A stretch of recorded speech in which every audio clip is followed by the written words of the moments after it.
A lot of people around the set on different occasions, Governor, always talk about the counterfactual and whether the positive economic results we're seeing aren't offset by the increase in the deficit, et cetera, et cetera, et cetera. I mean, if there's any issue that there's no consensus on politically, it's whether tax cuts help or hurt long term.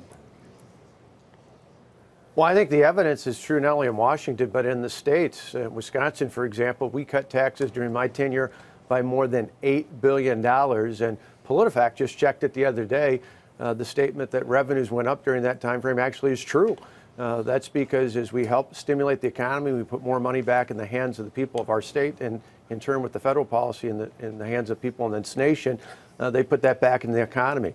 Lawrence Lindsay and Kevin Brady wrote a great piece today in the Wall Street Journal talking about exactly that, that for all the talk about inflation going up, for all the talk about some of the opponents of the president and the Congress's tax cuts from the past somehow inflating inflation and other concerns that they had previously, the facts are in, and foreign direct investment is now higher in America than it was going out.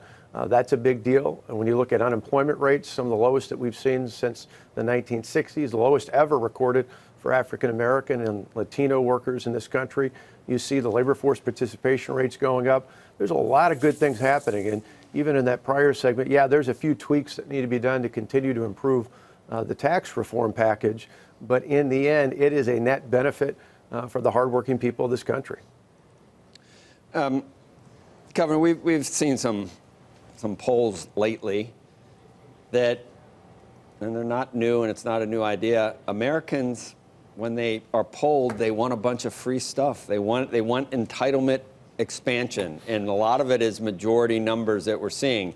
And I don't know how the question's asked, and I don't know if it's asked with, do you want to do this if you have to pay for it with higher taxes, or do you want to do this if the deficit explodes?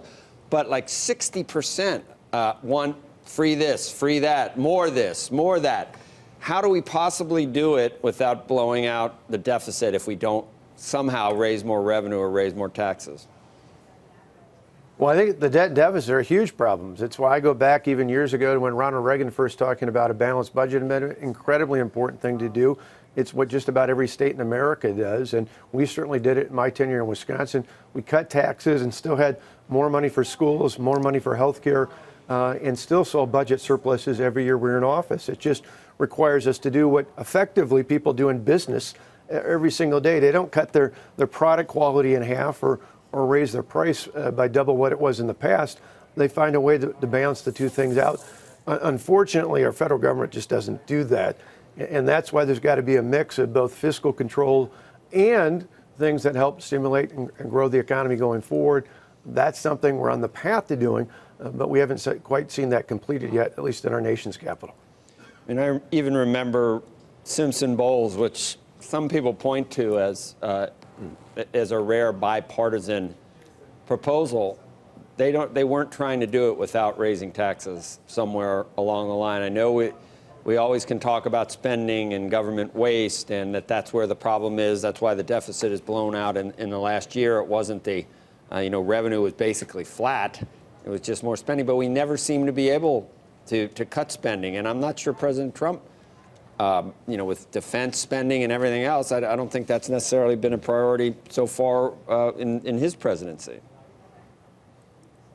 Well, there's no doubt about it that spending control needs to be about it. It's again why I support going forward, whether it's in the states or the Congress, we're proposing a balanced budget amendment, because that would be a way to force the Congress and force any future president to keep spending under control. It's part of the parameters that help make sure that not only Wisconsin, but just about every other state in America does just that. But the answer is clearly not where the Democrats are heading these days. They just had a vote the other day in the United States Senate about the proposed Green New Deal. Top marginal tax rate under that plan would go up to 70%. Try explaining marginal tax rates to fifth graders, but I did not too long ago, and I pointed out it would be like where the tax rates were at before Ronald Reagan was president, when we last had a 70% marginal tax rate. Would be like those kids going to their grandparents, doing some chores, being paid $10, and then coming home and having their parents take $7 of the $10. The students, when I explained that, said, that's not fair. Even fifth graders get that. That's not the way to grow the economy. That's not the way to put us back on track. That's not the way to control spending. That just encourages more deficit spending going forward. We need to have good tax policy that in the end, as we proved in Wisconsin and other governors have done across the country, actually increases revenue while keep spending under control. So, Governor, how does the Republican messaging need to change in the state of Wisconsin? Because a poll out this week from Firehouse Strategies showed that Biden, Bernie, and Beto head-to-head against Trump would all win among likely 2020 voters. Is that because tax reform isn't helping voters enough? Is it because the trade war is hurting them? Or is it something else? Well, I think it's a clear combination of two things. One, the president, supporters of the president like myself and others need to do a better job of explaining the benefits of things like tax reform. Here in Wisconsin, we checked objectively. The Wisconsin Department of Revenue estimates that a typical taxpayer, that's a family where two parents are working, two kids at home, a lot of folks working hard to make ends meet, they save under the president's tax cuts $2,508 on average each year. That is real money. Those aren't crumbs like Nancy Pelosi said. Those are real dollars that working families in a state like Wisconsin benefit from this tax cut. And I think a lot of them, unfortunately, somehow think it's big businesses or that it's the wealthy, the super wealthy on the east or the west coast to benefit. No, it's right here in the heartland in Wisconsin and Michigan and Ohio and Iowa and other places across the country that benefit.